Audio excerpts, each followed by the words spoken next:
Welcome you to this sixth technical session for our air community of practice. This is coordinated by WRI Mexico. I am Sofia Luna. I am an analyst of air quality. Today, the theme we're going to explore is evaluating air quality impacts and indicators to assess public policy interventions. We are going to talk about the necessity to design and develop indicators of impact in order to assess the efficacy of different interventions on environmental policies and urban policies. The dynamic of this session is going to be the same that we have been working so far. We are going to start by listening to a key session by the keynote by David Wilkings from WRI. Then after hearing about local experiences, we're going to have Dr. Beatriz Cárdenas opening a Q&A session as well as comments. And the second piece of our presentation is going to start by the presentation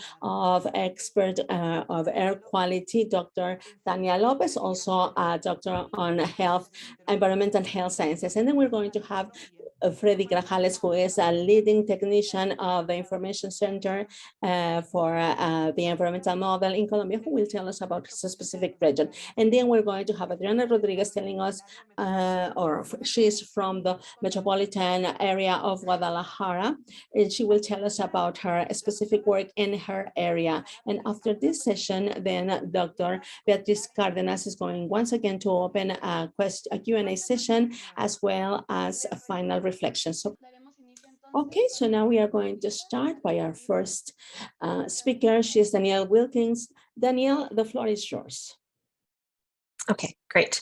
Hello, everyone. My name is Danielle Wilkins. I'm a planning, monitoring, evaluation, and learning manager with the World Resources Institute. And in my role, I work with a number of teams across a variety of technical areas to help them develop their project planning documents. And those documents include processes to monitor and evaluate their projects. And then I also work with teams to actually monitor and evaluate their projects and conduct evaluations after projects have ended. So my work experience has really been, so I'm not an air quality expert, but I am a MEL expert, and I'm hoping to share some of the experiences that I've had developing indicators for air quality projects with the World Resources Institute. So today I'm going to talk about indicators in some broader terms, because I know a number of the other presenters are going to go into more detail on the technical elements of air quality. So I'm going to talk a little bit about indicators and why they're important for having a successful air quality project. So we're going to go through what are not just impact indicators, but what are indicators in general? Why are indicators important? And why is it so hard to develop good indicators? These are some of the questions I get the most from project teams. So to get started, I just want people to take 30 seconds, write in the chat, or just reflect on the first word that comes to mind when you hear the term indicator. And so I'm just going to give you just a few seconds to think about that. All right. So I'm sure most of you thought about words like measurement. Yeah, we have measuring. Okay, so that's pretty standard. So the dictionary definition of an indicator is what you would expect. It's something that gives you an indication of the state or level of something, or it's a measure or a meter of a specific kind. But when we're talking about indicators, when it comes to project implementation, people tend to be less clear about what those indicators are. And there's actually 5 different types of indicators that we use to measure project success. So that's why I didn't want to just focus on impact indicators. There's actually 5 different types that you really should be considering to help your project implementation reach its most effective levels. So those 5 types are project management indicators. These are the things that you all know when it comes to managing specific areas of work, things like how much money are you spending every month? There's activity indicators. Activity indicators are the most common types of indicators that we see when we look at project monitoring plans.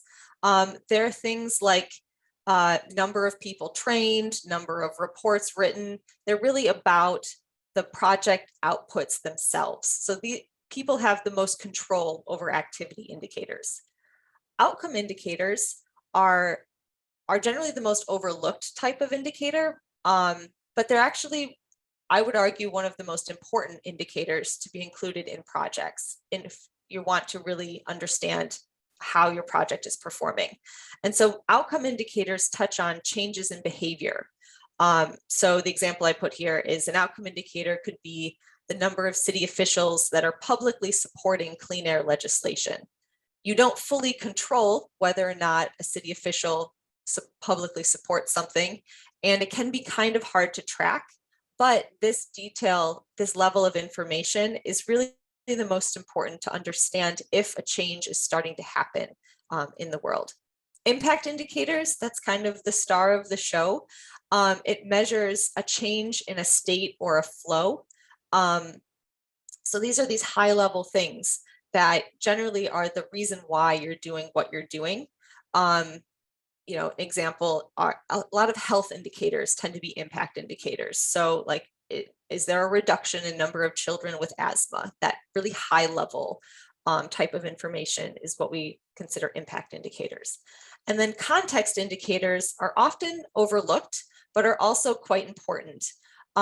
These are tracking local variables that can affect your project, but that you might not be working on, or you might not be touching on in your project. So an example would be if your project is trying to pass legislation to improve air quality, you might want to track the number of community members who drive diesel trucks, because that might be a group of people who could potentially oppose your legislation. So you're not trying to convince people to not buy diesel trucks in this particular project, but that group of stakeholders could be very important to understand to move forward with your own project's objectives. So those are the 5 types of indicators. And I don't think that these are unknown to people, but sometimes there's some confusion about where they sit. So the first 2, project management and activity indicators, those most people don't have a problem understanding. But when it comes to understanding what is an outcome, an impact, or context indicator, this can get a little confusing, and it really depends on what your project is trying to achieve. And so what is an outcome indicator in one project might be an impact indicator in another project. So a lot of this depends on your project planning, and we'll get into that a little bit more. But I just wanted to make sure that everyone had an understanding of these basic types of indicators. So I'm starting this section off with why are indicators important rather than why are impact indicators important, because it's really vital to understand that indicators are just tools. They're there to help you track progress. And as with any tool, it only works if it's used properly. And it's only effective when you use it for the right job at the right time. If you don't use the right tool at the right time, you don't get the result you're looking for. So we need to make sure that we have the right indicator for the right level of information that we're trying to track. So how do you know if you have the right tool for the right job? That's something we're going to get into. But I also wanted to touch on why indicators are important. So indicators are important because they help you understand how progress is going as your project is being implemented. So I put up here, like, why do the best chefs taste test along the way? And it's generally because you don't want to spend 5 hours cooking something and then taste it and realize, oh, that does not taste right. That's the same reason why we track indicators throughout a project. And it's the same reason for why we want to track different indicators throughout a project. Because if you're only tracking your project activity indicators, you only get a limited picture of what's happening. So we want to make sure we're tracking all the elements of the project so that we understand, we have a better idea of how it's going to taste at the end. So another reason why indicators are important, and all types of indicators are important, is because impact indicators by themselves, from a learning perspective, are frankly not very useful. An impact indicator, or any indicator for that matter, it's just like a picture. It's a snapshot of one specific view of a point in time. And I can make assumptions about the picture. I can assume that the two friends in this picture are friends who are taking a picture outside of their favorite Japanese food restaurant. I can make that assumption based on what I see from this one image. Without any other information, I have no idea if my assumption is correct. If I happen to meet these two people in the future and ask them if they wanted to go to a Japanese restaurant, they would probably think I was very weird and they'd walk away, because it's highly unlikely my assumptions are correct because I have no other information about what's happening here. Tracking through multiple indicators throughout the life of a project, it gives us more information about the final impact picture. So other indicators, specifically outcome indicators, give us details about how a project's resources are managed, how activities are conducted, how people react to those activities, and what's the environment that project stakeholders are living in addition to this final impact. So if you want to understand why something is happening, you really need to invest the time in collecting a variety of types of information throughout your project, even though it might cost a little bit more. This is because when we're talking about scaling, the number one reason I see a lot of projects fail to take what's been successful in one place and replicate it in another place is because they're making too many assumptions about why that project was successful without having the data to really back it up and understand it, because they did not take the time to invest in good outcome and context indicators throughout the life of their project. So I think a lot of people understand the importance of collecting lots of different types of information throughout a project's life cycle. But the challenge is often the devil's in the details. Why is it so hard to develop good indicators? It doesn't actually have to be that hard. So the number one reason I see for why most teams have a hard time developing indicators is that they need a more detailed plan for their project. Now, plans can come in all different types of forms. You can, have construction plans, you can plan out a trip, you can have a recipe. These are all plans, and every industry has a different term for what these plans are. And so in the development space, we tend to use two terms to describe plans. We call them monitoring, evaluation, and learning plans. And then an important component of those MEL plans are what we call theories of change. And a theory of change document is really just a place where you're writing out assumptions about why you think a change is going to occur.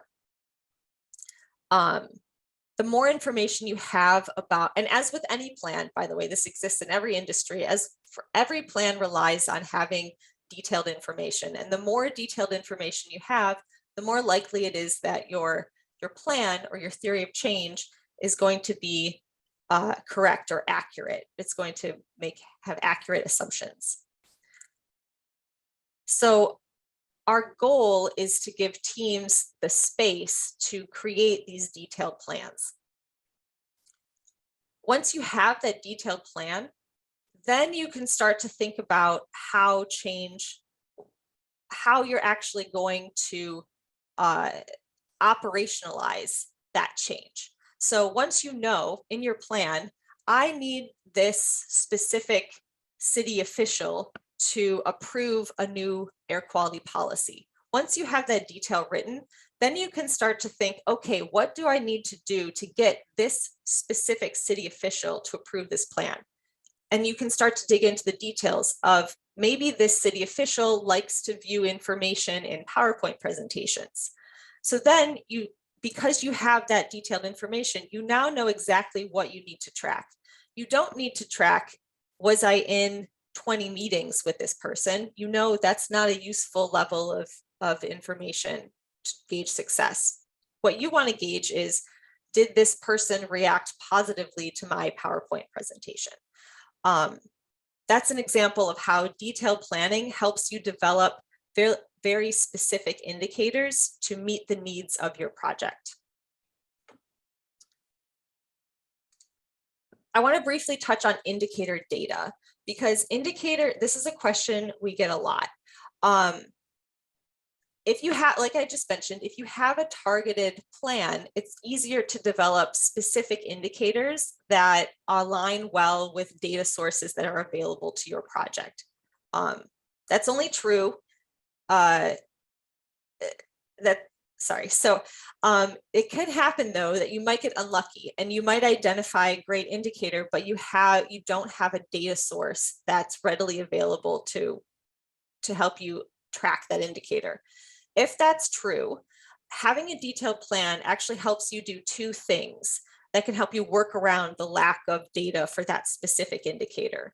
The first is that if your assumption that you're trying to test with an indicator is very well researched, this is something that has numerous peer review studies. It's almost an accepted fact in the community, the scientific community. You might not need to collect actual data on that indicator. So an example of this is the correlation between poor air quality and asthma in young children. That's something that, and by the way, you might tell me that that's wrong. This is just an example. If there's a lot of peer-reviewed data that has shown this correlation, then you may not need to take the time to collect data. You can assume that that's correct. The second point is that having a detailed plan helps you understand what proxy indicators that you can use. And proxy indicators are just they're kind of more removed data that you can make an additional assumption around that it's leading you in the right direction. So if a proxy indicator is going up and you want your indicator information to go up, you might be able to say that those two things are equal. So another quick note on indicator data, I'm almost done. It's really important for teams to take the time to write down who's going to collect data, what specific information they'll collect, where they're going to get it from, when they're going to collect the data, and why it's necessary to collect this data.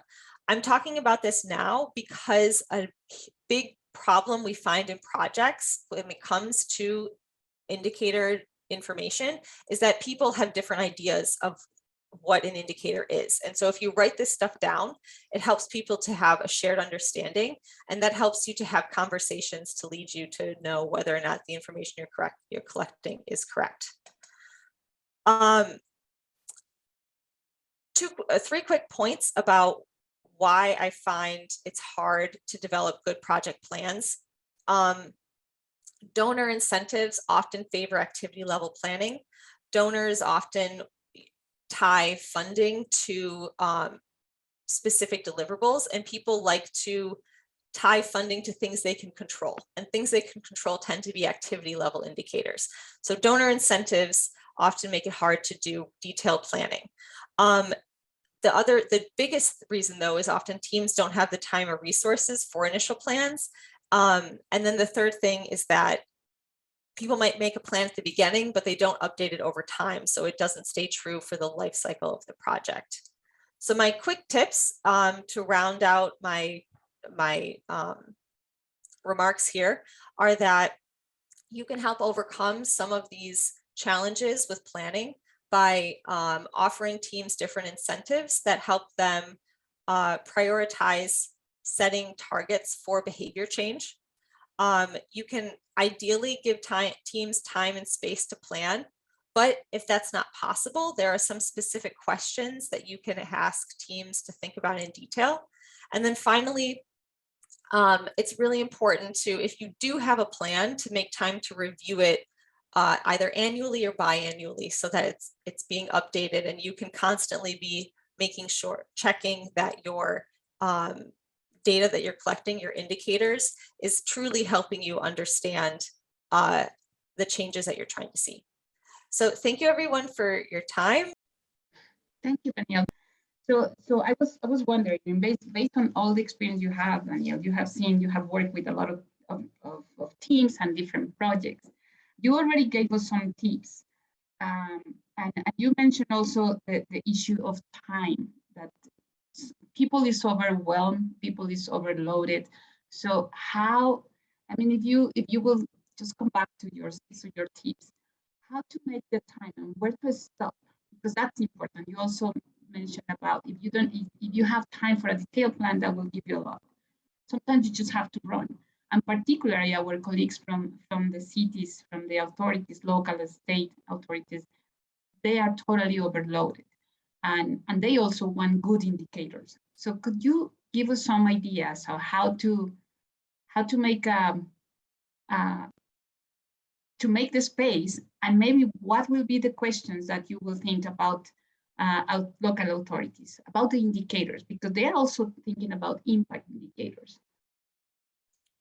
Yeah, it's a great question. And it's one that we get a lot because no one ever has enough time. Even if you come across people with enough money, no one ever has enough time. So I think the best thing that teams can do, particularly at the city level, is to be very clear about what your priorities are. And I realize this is it's easier said than done. It can be also difficult to identify priorities, but a big challenge with coming up with good plans and good indicators is if you're trying to do a lot of things at once. That makes the planning process very complicated. So if you can have maybe you have several plans within a project. I know oftentimes funding means you have to have a lot of different things in a project. And so one thing I think you could do is if you have different project components, maybe break up your planning so that you have specific plans for each component. So it won't take you as much time because you can be more specific. The other thing I think helps a lot is I'm sorry, I'm using a lot of expressions. I'll try not to, but here's another, it's one I think I have to use. It's don't reinvent the wheel. A lot of times other people have done similar work and they've already come up with indicators. And oftentimes, particularly in the public health space, there are evaluations done on that work.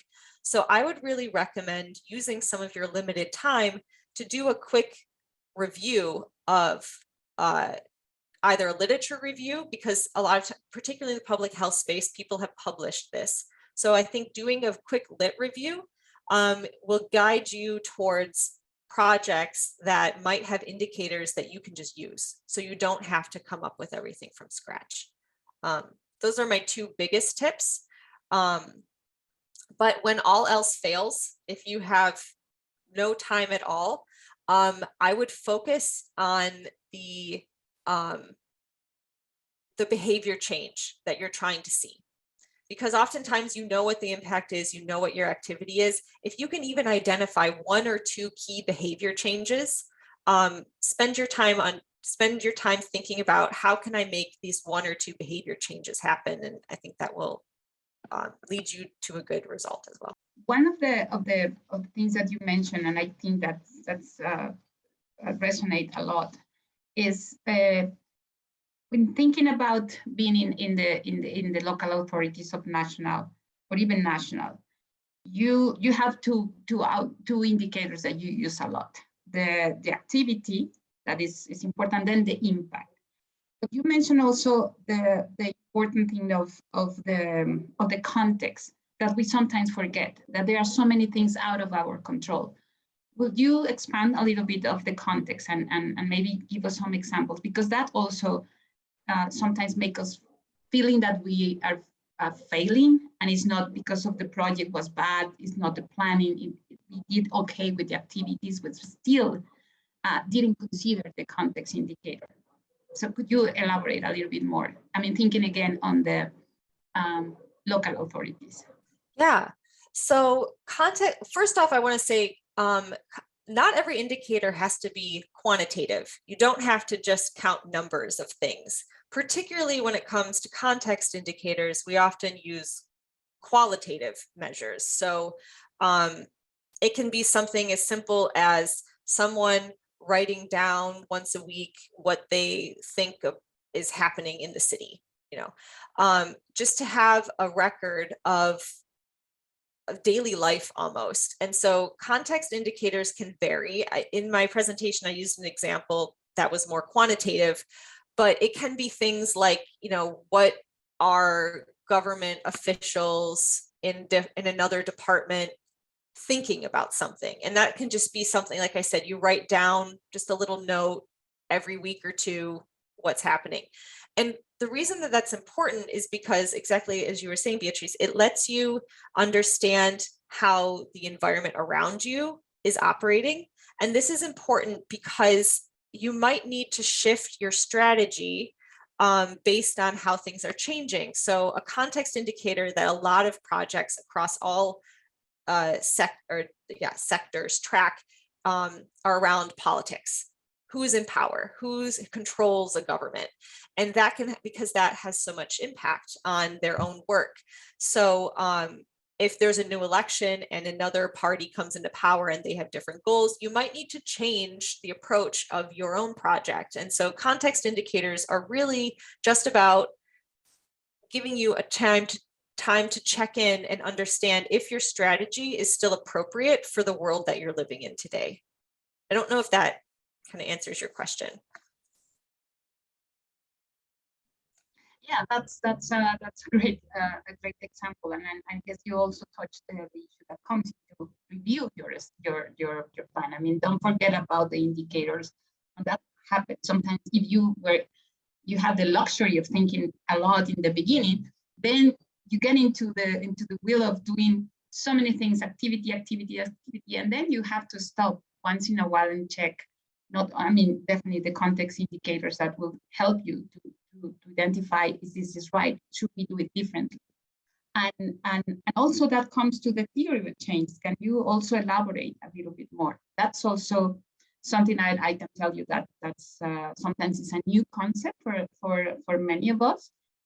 We have that in our mind, but again, how to elaborate? Could you also talk a little bit how a theory of change could also help you to, identify the right indicators for your project? Yeah, so I get a lot of questions about theory of change. And theory of change, I think people get kind of scared of it because usually it's this diagram and, you know, it's kind of it's a foreign concept.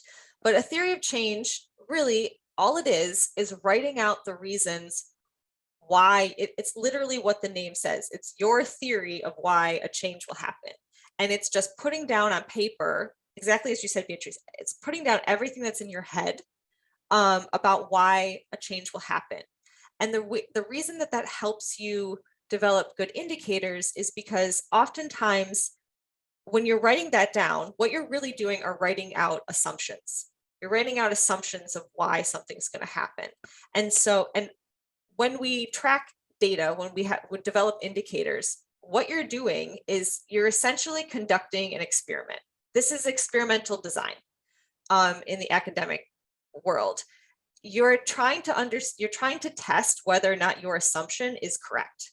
And so the best way to know what your assumption is and to make sure that everyone else on your team knows what your assumption is to write it out. And so that's all we mean when we say theory of change. It's just write out on paper what is in your head so that everyone around, there's a It doesn't guarantee that everyone will understand, but it helps to increase the likelihood that more people will understand why you're doing what you're doing. Because you might think that I might think that a policy will get changed because I talked to George.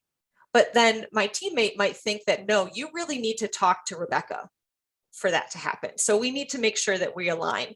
So that way, when we're developing indicators, we're saying, we both agree that, no, we actually need to talk to Jose. That, and so then we develop our indicator to say, okay, did we talk to Jose? And were we successful in that? So that's why we say a theory of change or a plan, whatever you want to call it, an experimental design, call it whatever you want. But writing out those assumptions is really, really important so that you all have the same understanding of why you think something will be successful, and then you can develop a shared measure for understanding if that change is happening. Thank you, Danielle. And I guess you just make a point, and since many of particular those working in air quality are actually more than technical scientific background, so that experimental design, I guess, is the best proxy, the best equivalent. So we have one question, in the context indicators. Will the co-benefits associated with the implementation of projects will be the best way to place them? Like, if you are thinking of co-benefits as an indicator, what type of indicator would that be? Would that be context indicators? I've seen it used both ways. So again, these are general categories and people use them in different ways. So I will say, don't get too hung up on the name. And it's more important that you're tracking what you know you need to track. So, but I would say I've seen co-benefits tracked as context indicators, but also as impact indicators, because you don't need to have just one impact indicator. You can have multiple impact indicators. You might have one that's the primary objective, but you can have multiple. So an impact indicator is just trying to understand a change in a flow or a system. So you can make an assumption that your work will change multiple systems or will alter multiple flows. That's totally fine. Like I said, context indicators, honestly, I see those tracked oftentimes. That's more qualitative. It's more of the thinking around like how I perceive something to happen. But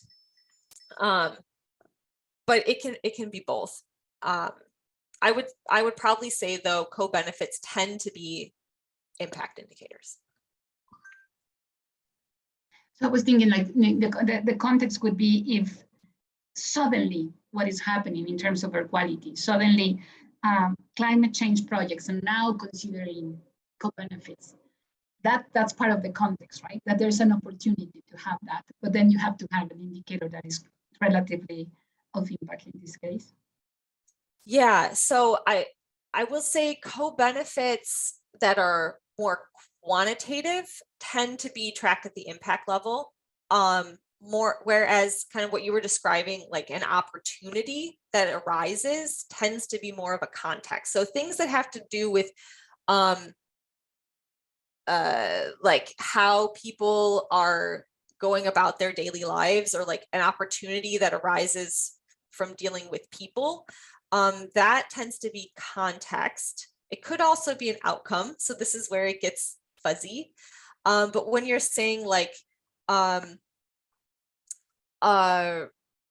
Beatrice, we talked about this during the air quality project, so you might be able to give this example better than I can, but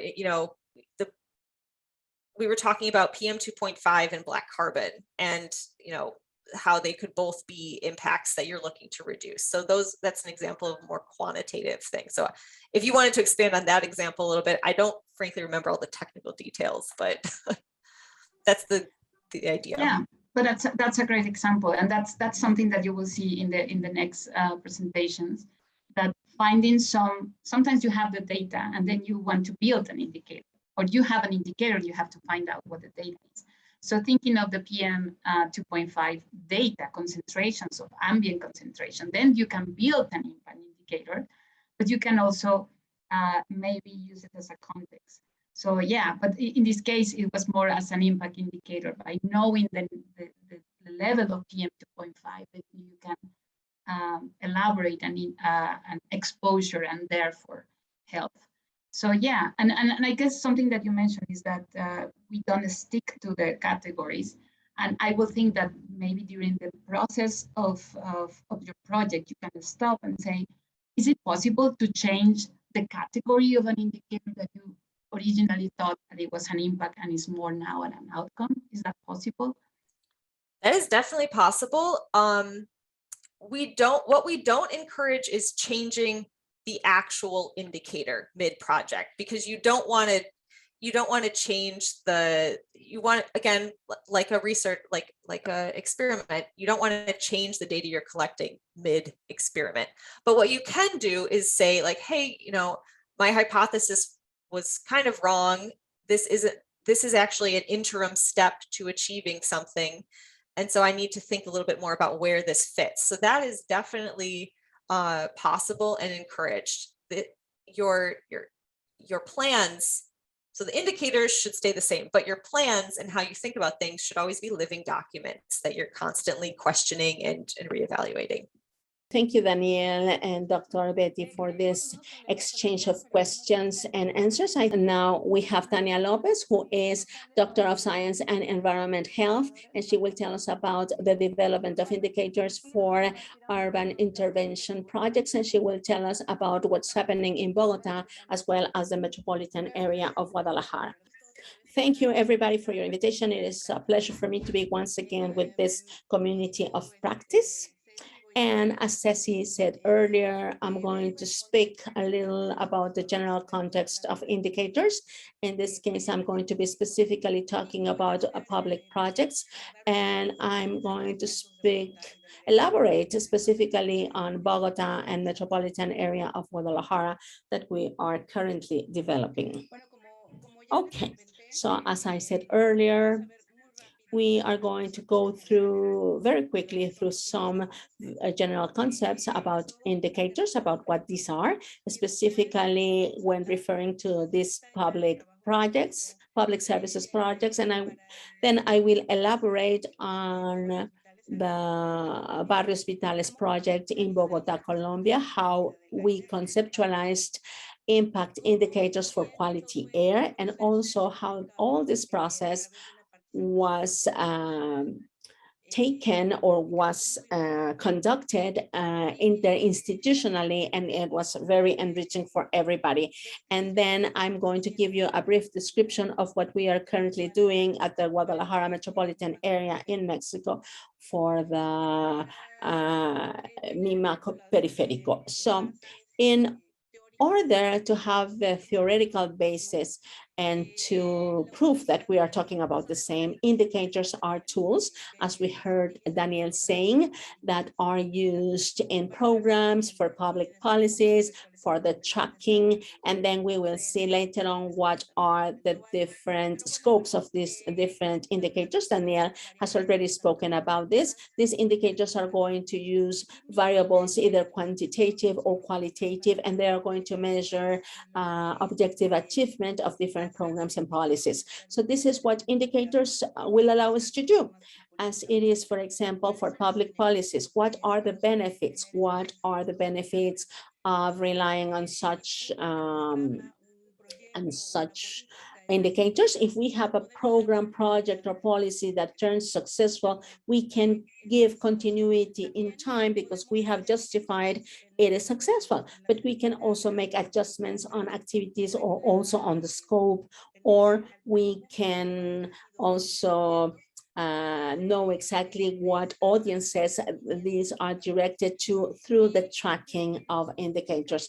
And also this justifies the use of public resources, and this makes us become transparent as well as accountable, because we are using public resources to execute programs or policies or projects that normally have social objectives in terms of improving the life of communities. So relying on timely information about performance and at the same time to foster continuous improvement of the development of such projects, indicators will serve. So this is based on public function.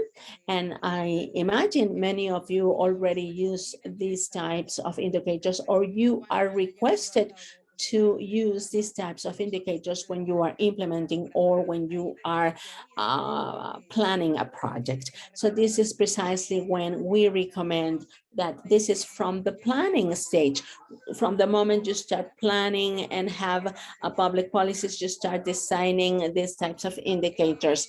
And so as Danielle has already mentioned, Danielle has told us about what an indicator is. As she said, this is an indicator that will provide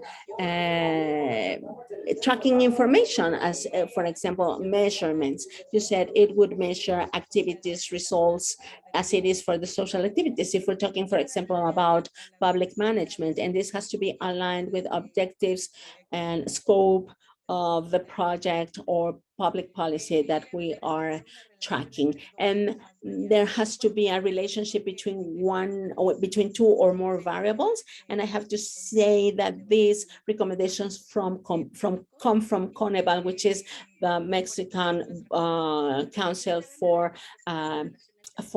research and evaluation. So there have to be two or more variables. They often say that one number is not an indicator. So that's why it's important to relate a variable referred to another variable so we can have a more accurate tracking of objectives. So here we have the design or the establishment of baseline evaluation. And this is something that we have used also for impact indicators for air quality. So this is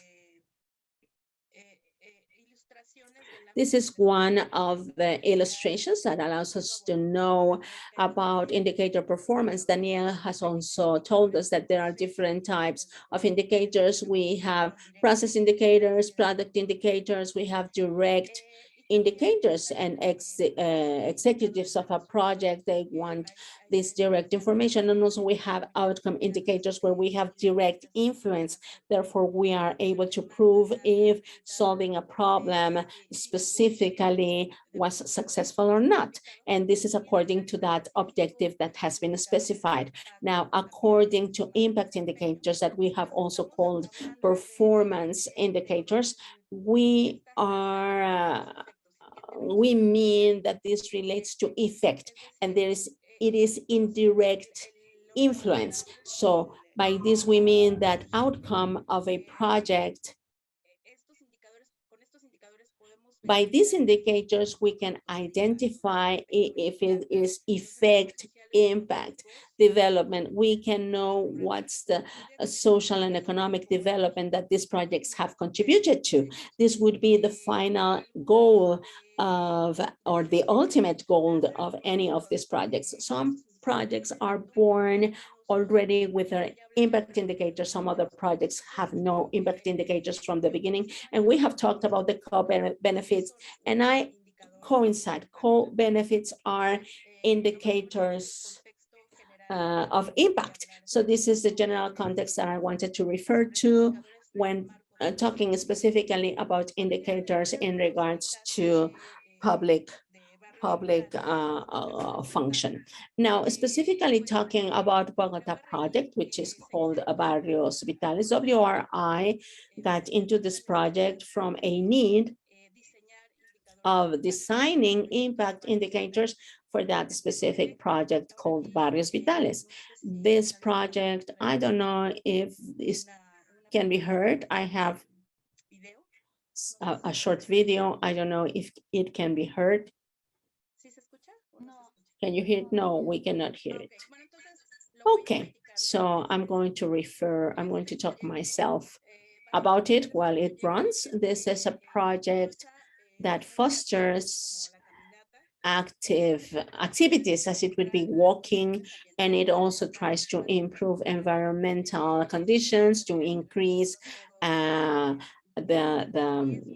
areas to walk through, and also it includes, like for example in this case, that we have that we walk instead of using vehicles for getting to some areas. So after these interventions we expect certain improvement, which is improvement in social conditions, also in the infrastructure of urban centers, and also to provide communities with access to services. And regarding environmental improvement, we also thought that there would be environmental improvement.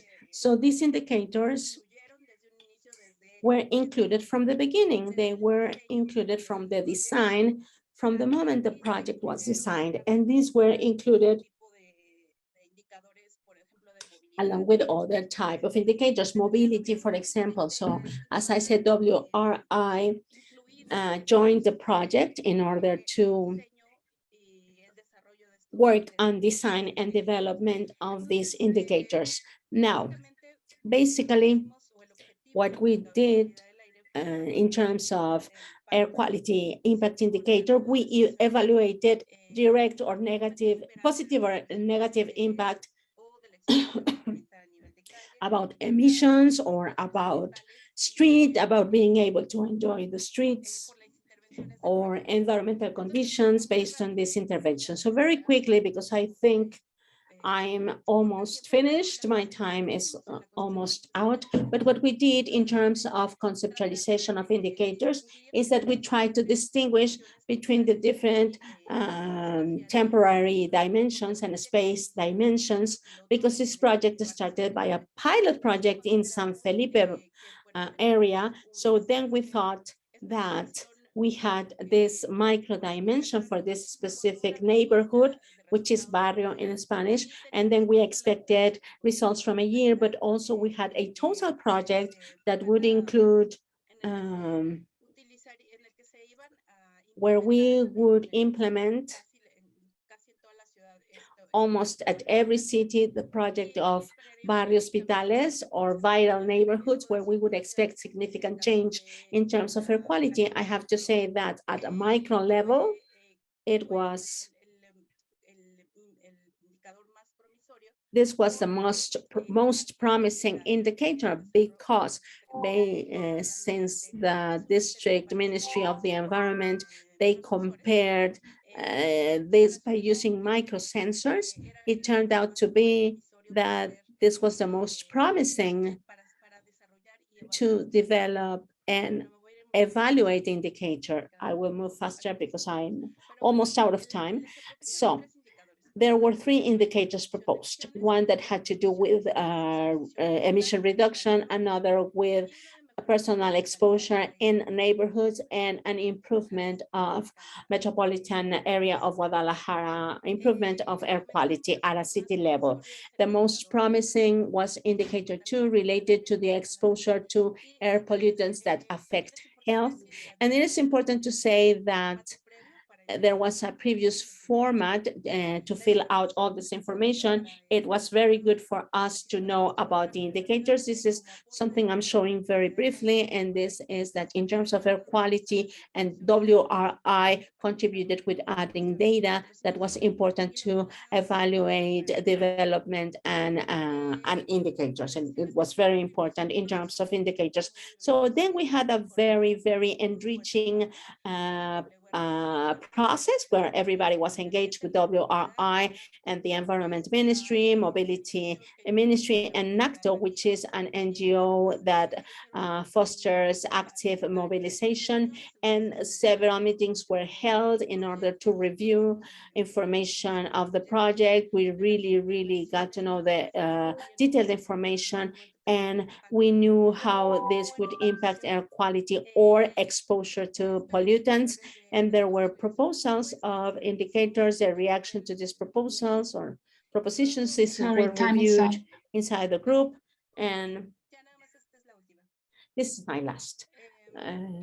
And in terms of metropolitan area of Guadalajara, as it is called the project Macro Periférico. We are developing indicators for this project that was aimed initially to improve mobility conditions by adding traffic lanes. So in this case, we only know that we would, if we talk about environmental improvement, there was no, or we don't know if truly they thought about air quality indicators for this specific project, but now these are being developed because we think that due to the change of transportation vehicle, in this case, with better emission control, there could be improvement in terms of exposure,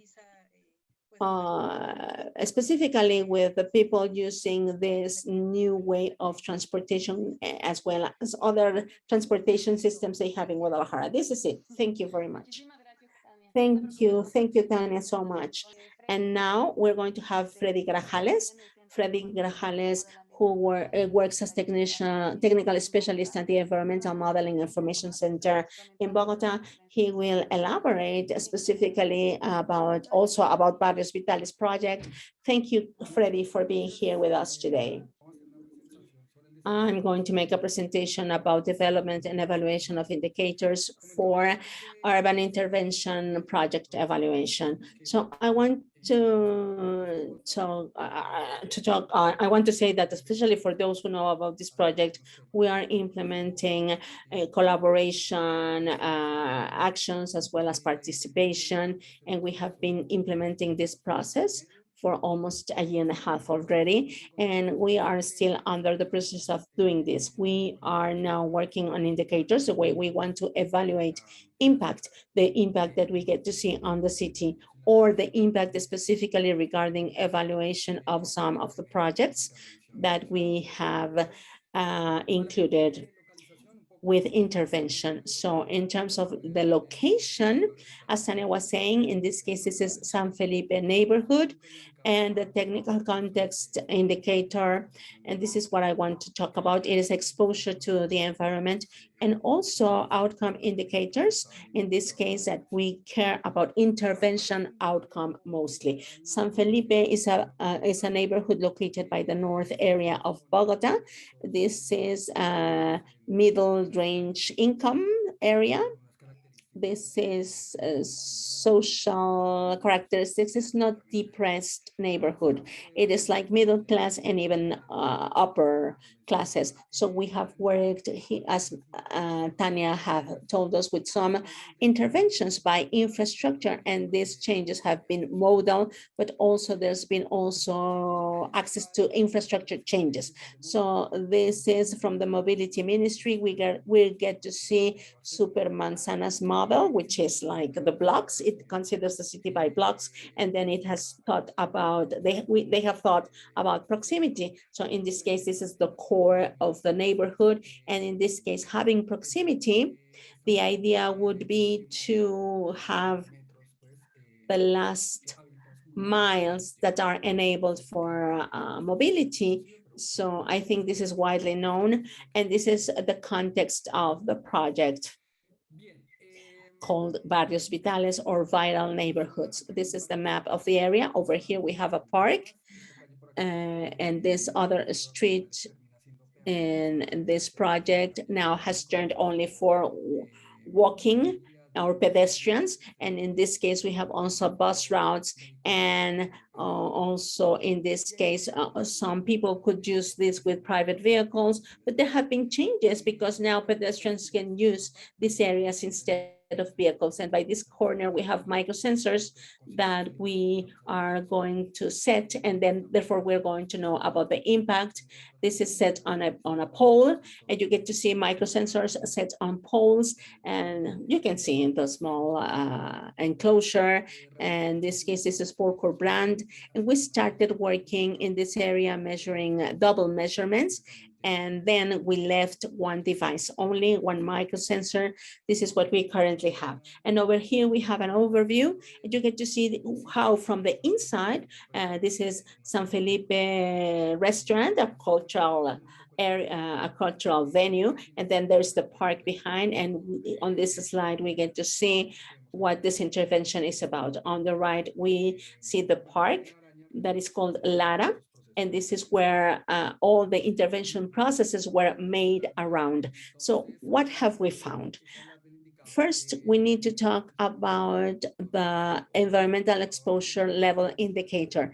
In this case, this indicator serves to illustrate what we have. We started measuring October the 1st, as we show on the chart. From October to June this year, we have measured. So this line that we get to see shadowed in green, these were the interventions at San Felipe neighborhood, and these were in January and February 2022. From here to the back, we get to see the before, and then we have the after. The green bar is PM10 and yellow is PM2.5, and this also gives us information about PM1, which can be very interesting information to analyze in detail. So then we have also cross-sectional lines, but this is not the trend that we get to see, or at least it just appears in the second piece of the chart. This is information that has variabilities that will depend on the month of the year. Some months get higher, as we well know in the city of Bogota. Okay. So here we have a chart telling us about the characterization. So on Mondays, we have a relatively low concentration. Tuesday is a little more increased concentration. Thursdays are very active.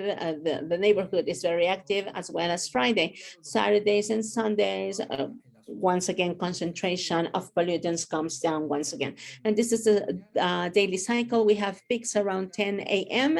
And I would like to go through, because at the end, I feel this is what's important to get to see the annual cycle of data distribution. So as it is for this case, we started October 2021, November, December. This is our annual chart, or the annual line. So this would be prior intervention.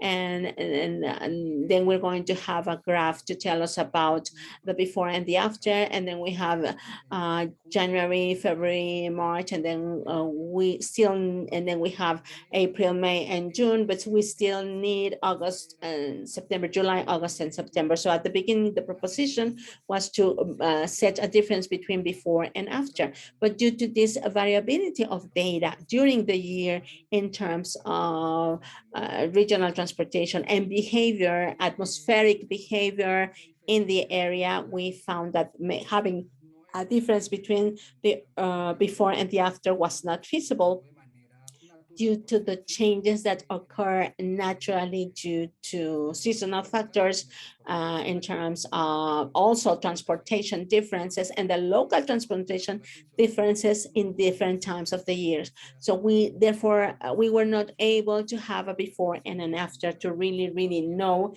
if results had been positive or negative after our intervention. So this is where we found out about this issue, and then we decided to rework the problem. And then in this case, we set Thursday and Friday as the most active days during the week, because there are cultural activities, social activities. So this is a brief out of data. We have 18 micrograms per cubic meter. So, and we get to see February and March are going to be the highest, but in general terms, this is the information we have. So here, basically, I was saying that in terms of the World Health Organization levels, in terms of the guidelines and air quality levels, we would have reached objective number 2, although we were searching initially for objective 3. So what did we do? We started by working on a comparison basis. This is a station, an environmental station that we have set. We have the different measurements, and therefore we were able to make comparisons. The same station, we set sensors. This is a work that we have done with different brands of sensors. At the end, we decided on one single brand. And the idea is that through this comparison of processes, we generated information through which we have converted this outcome from the Q2 sensor as reference data. It is as if we had this station placed in San Felipe and we had adjusted data according to the mathematical model, which is linear. And this was made the July the 1st and September 17, 2021. So we get to see the scanning in this chart and this graphic, and we get to see the data adjustment. So basically the model adjusts in higher concentration and lower concentration. This is where microsensors have more problems in terms of adjustment, specifically upwards and downwards. I don't want to speak about this in more detail. Okay, so now what's an indicator? What's the indicator that we are proposing for intervention in this case and for the specific projects that we are working at the city? Actually, this is for the whole city of Bogota, and this is difference of intervention and difference in control. So my idea is that I have a control group. Therefore, I need a before and I need an after of that control group. And this is the line that I showed earlier when talking about San Felipe, considering intervention moments. If there is no change, therefore, we are saying that the control group, there's no difference, or it would be 0. If there are changes, then we would expect that this was based or due to other conditions or other situations. So in this case, we are using the stations. In this case, the station I showed or a closer one. But we have the treatment group. And if we get to see a trend and then effect of treatment, in this case, by the intervention, we want to observe effect based on the difference between two control groups. So basically, this is the idea. Oh, sorry. Oh, my time is up. Give me 1 minute and I will finish with this idea and I will show the results, and that's it. Okay, so I think this is the idea of our model. In this case, we're talking about difference of differences. And in this case, we have the chart or the graphic that tells us about the indicators before and indicators behavior after. And there is more information that would clarify everything. But the idea behind this is that graphically, we have seen these models, therefore we have perceived positive effect on decreasing or reduction of pollutants as it is for San Felipe, according to adjusted data, not so much according to the month, but definitely there are some data that says we have decreased pollutants. So we get to see that the month after intervention, which was March, we had an increase in that difference of differences, but the other months, April, May, and June, we had some reductions. Therefore, we developed the range and the significant differences that would say that this is significant value in terms, according to statistical data. March is very close to the intervention. However, there was we didn't see any big difference, but the later months proved to show reductions, or they showed reductions. So this is our proposition, and there are some final considerations. We are comparing between different reference stations, and in this case, this provides results according to our model. We have not found statistically significant data between the two stations considered in our model. We evaluated the indicator. We need to evaluate it in longer periods of time, yearly, and in this case, also, we are going to have the evaluation of the indicator through microsensors, and also we're going to have a control chart in order to check if the sensors are working or not properly. So basically, this is our proposition. This is what that I wanted to share with you. Thank you so much for your time and for being able to talk. Now we are going to listen to Adriana Rodriguez, Technical Manager of Sustainability and Climate Change, and she will tell us, she works at the Metropolitan Institute of Planning, so she will tell us about the climate change action. Well, good morning, everybody. It's been so interesting to be able to participate at this meeting, at this session. I think that my intervention has to do a little more with the experience that we have had in terms of using indicators, or the need to formulate indicators to have a tracking of our climate action plan, and how we have linked this together in order to understand interventions with other aspects that are not only climatic. So my presentation as a matter of fact, it is divided into 3 pieces. The first, well, no, 2 pieces. The first has to do with the process, the planning process of this climate action. I want to tell you very briefly about some processes that occurred in order to be able to view the scope of the projects, some projects that had already been considered as prioritary to our plan. And then in the second piece of my presentation, I will tell you about the development of this monitoring, evaluation, and reporting system that we are currently working on, and that considers reformulation and development of indicators. We are still under development process. However, we do think that this has been very interesting basis, considering the magnitude of what this represents in terms of the actions regarding climate action. So I'm going to place myself in metropolitan area of Guadalajara. It includes 9 municipalities of different contexts, of different, I can say, different sizes. Population also varies amongst them. We have municipalities as Zapopan and Guadalajara that concentrate most of the population, and this is basically the characterization of a metropolitan area of Guadalajara. It is over 3,200 square kilometers, and we have a little more than 5 million people.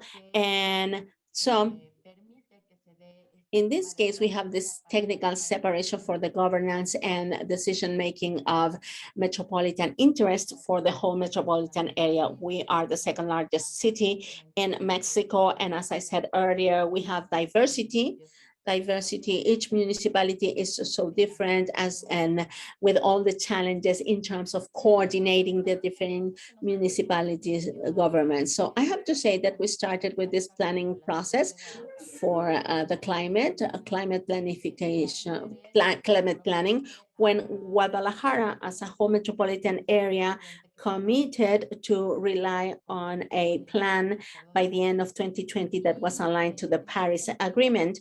And based on this, the different decision makers, and in this case, the leaders, mayors of the different municipalities, and our general director at IMEPLAN, they committed themselves to escalate to this project to the metropolitan level. So in this regard, what has happened is that IMEPLAN is the link, the technical link with the support and cooperation that would be received by the C40 to develop this plan that is framed under planning standards. And this is what we aim to foster and then take it to all the cities within this network.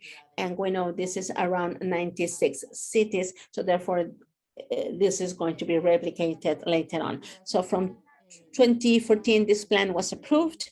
We wanted to have it internalized at each municipality, and then work cross-functionally through the metropolis, and then IMEPLAN would continue to be responsible for the tracking through an implementation MERR system. So this is the background.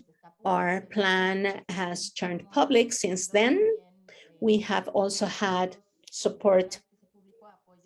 Once it was published, we had additional support that has allowed us to rely on more information, and this development process of indicators, as well as a structure that would allow us to measure progress, considering the plan. There's been also some adjustments in terms of the climate action. Specifically, in general terms, this plan has the vision to consolidate metropolitan area as carbon neutral, resilient, and inclusive towards the year 2050. And it is built based on projects, programs, policies that are already on development, or are being planned, or have been already implemented. The process occurred between 2019 and 2020. And in many cases, and considering also there was a pandemic that affected most of government activities, that's why there's been some changes. And I have to say this have been positive because we have seen how the project has evolved, and there's been some projects emerging once the plan was published. So therefore, the climate action structure that we have established for our plan has allowed that all these additional actions are now able to contribute to the goals, to reaching the goals. So the structure of the climate action as such practically has been divided into three main areas, and these are general objectives. One would be for mitigation, reduction of greenhouse gas effect. The other is linked to adaptation in order to work with limited capacities. And then the third would be to work on everything that would allow proper governance, proper implementation of the projects we have planned. So each objective has a strategy and based on the sector. As it is for mitigation, it is very strong focus on three areas: transportation, waste, and energy. For adaptation, this is a little wider. It has to do more with management or adaptation in front of risks that have been analyzed now according to governance. This has to do a lot with the deployment of governance mechanisms, as well as conversations with other stakeholders that can contribute to this climate action. We have set global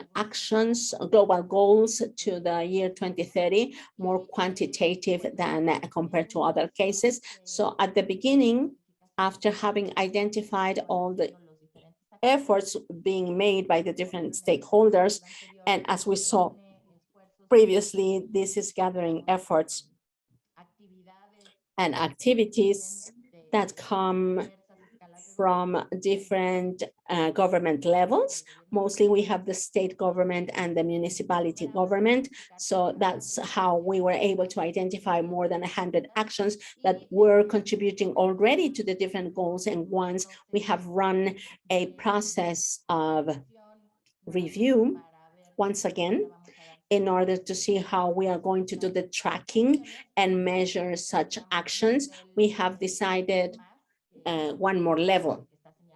And this is the one that we get to see with the yellow circle. In this case, it's a metropolitan measurement that will group together different actions that were previously only identified, but have different scope. And of course, their impact now has been differentiated. So in terms of co-benefits and quantitative impact of climate action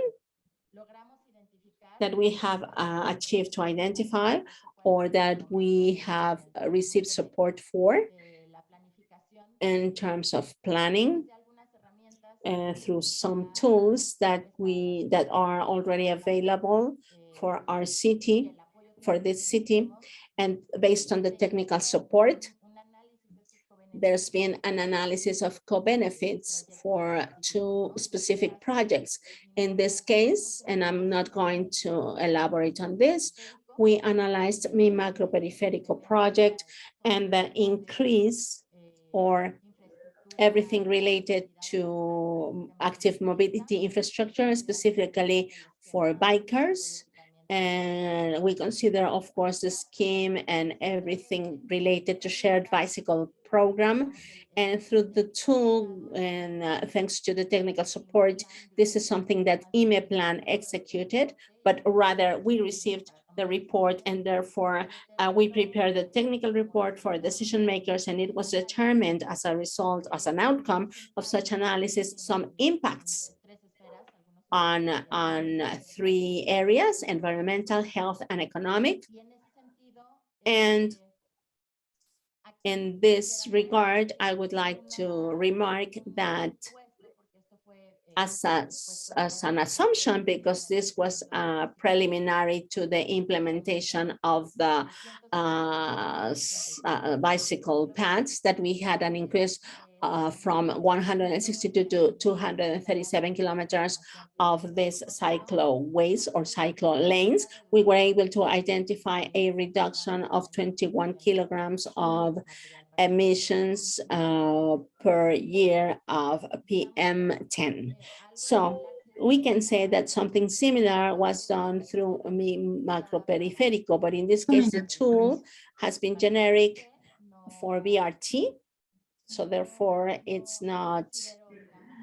did not consider atmospheric pollution. So very briefly, this is the exercise that we performed initially. So this was preliminary. And on the other side, we also have the evaluation and technical analysis that was performed during the planning stage, where thanks to a tool, we were able to know what strategies and measurements that were considered by this project would significantly impact not only greenhouse gas effects, but also PM 2.5 reduction, emissions reduction. So we get to see how the increase by using these VRT buses instead of standard has increased air quality thanks to change of modality. This has been very interesting. And now through the process of monitoring, the monitoring process that we want to implement, we have found the need to rely on indicators that can tell us about behavior or how these 45 metropolitan measurements are progressing. These are already established in our plan. Our intent is that these are part of the monitoring, reporting, mean that we have a final report that is made public, and in our transparency project, it is divulged to everybody. Now, regarding intervention, metropolitan measurements take into account different actions with different leaders and a common goal that everybody contributes to. And I just want to say that this is a core of my presentation, our development or the development of this MER system, MERR, considers formulating indicators based on an impact chain. And I think it has to do with what we have heard from previous speakers in this same session. So we are going to be calling them this way. We are considering intermediate outcome, indicators for intermediate outcome, which are indicators that will give us a general characteristics of a project or a program. Then we're going to have outcome as such at the end, or exit outcome. These are going to be outcome indicators. And then we're going to have data that would provide us with the calculation of impact indicators. So for climate action, we are very much interested in emission reduction specifically. So this is very briefly what are some of the indicators that we have considered for this battery of 45 metropolitan measurements. Most of these were defined basically based on information that was provided by each action leader, but also it has been through a revision of the recommendations by C40 and what has been established in our specific climate change program or national policies, as it is the case in the National System for Climate Change Indicators. So this is very briefly a selection of indicators that we have considered for this process. And it would only suffice to say that we are working currently on the report production, where each responsible person for each action will report, or they will record the data that we have requested. And in this year, we are going to be able to evaluate if this indicator selection was the appropriate one, or if we surely will adequate and adapt according to available information and according to the capability, our tracking capabilities. So I don't want to extend my presentation. I just want to say that I am I agree with many of the statements that have been expressed in this presentation, because oftentimes in our plans, by integrating our climate action plans, we do not rely on detailed information that would be ideal for establishing measurements through our project and as a result of our implementation. However, we do think that our process, this monitoring, evaluation, and reporting activities are going to create capabilities for us. Therefore, we are going to become more successful later on with later projects and other projects that are just beginning, other projects that are being updated, and the ones that are being defined right now. And I'm sure this is going to trigger capabilities that we are going to be reviewing and assessing, evaluating through the year in order to consolidate and continue to evolve our system. That's all. Thank you. Thank you, Adriana. Thank you so much. And we will meet again in our coming session. This is going to be the last technical session for this community of practice. We want to thank you. We want to thank the speakers and all the attendees for having joined this session.